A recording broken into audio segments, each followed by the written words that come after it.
കിഫ്ബി പദ്ധതിയിൽ ഉൾപ്പെടുത്തി 3 കോടി രൂപ അനുവദിച്ചിട്ട് 10 വർഷമായിട്ടും കെട്ടിടം പ്രവൃത്തി ആരംഭിക്കാനാവാതെ Mavoor government higher secondary school 2016 12 class മുറികളോടുകൂടി 3 നില കെട്ടിടം പണിയാൻ 3 കോടി രൂപ അനുവദിച്ചത്.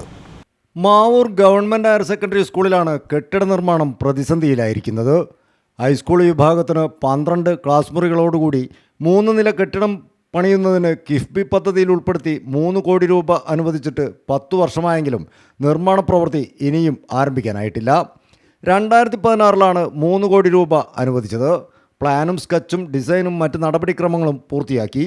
കെട്ടിട നിർമ്മാണം ആരംഭിക്കാൻ വൈകിയതിനാൽ പഴയ എസ്റ്റിമേറ്റ് തുക പ്രകാരം പ്രവൃത്തി ഏറ്റെടുക്കാൻ കഴിയില്ലെന്ന് കരാറുകാരൻ പറഞ്ഞതനുസരിച്ച് എസ്റ്റിമേറ്റ് പുതുക്കി 3.90 കോടി രൂപയാക്കി ഉയർത്തി. തടസ്സങ്ങൾ നീക്കി 2024 നവംബർ 26 പൊതുമരാമത്ത് വകുപ്പ് മന്ത്രി PA മുഹമ്മദ് റിയാസ് കെട്ടിട നിർമ്മാണത്തിന് ശിലയിട്ടു. പ്രവൃത്തി ഏറ്റെടുത്ത കരാറുകാരൻ പ്രവൃത്തിയും ആരംഭിച്ചു. കുഴിയെടുക്കാൻ ആരംഭിച്ചതോടെ മണ്ണിന് മതിയായ ഉറപ്പില്ലെന്ന് ചൂണ്ടിക്കാട്ടി ഉദ്യോഗസ്ഥരെത്തി പ്രവൃത്തി നിർത്തിവെപ്പിച്ചു. പിന്നീട് പ്ലാനിൽ ആവശ്യമായ മാറ്റങ്ങൾ വരുത്തി കോൺക്രീറ്റ് പില്ലറുകളും ബെൽറ്റും സഹിതം മതിയായ ഉറപ്പോടെ സുരക്ഷിതമായി കെട്ടിടം നിർമ്മിക്കുന്നതിനുള്ള നടപടിക്രമങ്ങളും പൂർത്തിയാക്കി.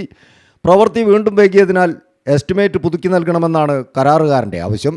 വീണ്ടും ഒന്നിൽ നിന്ന് ആരംഭിക്കുമ്പോഴേക്കും അടുത്ത അധ്യയന വർഷം ആരംഭിക്കും.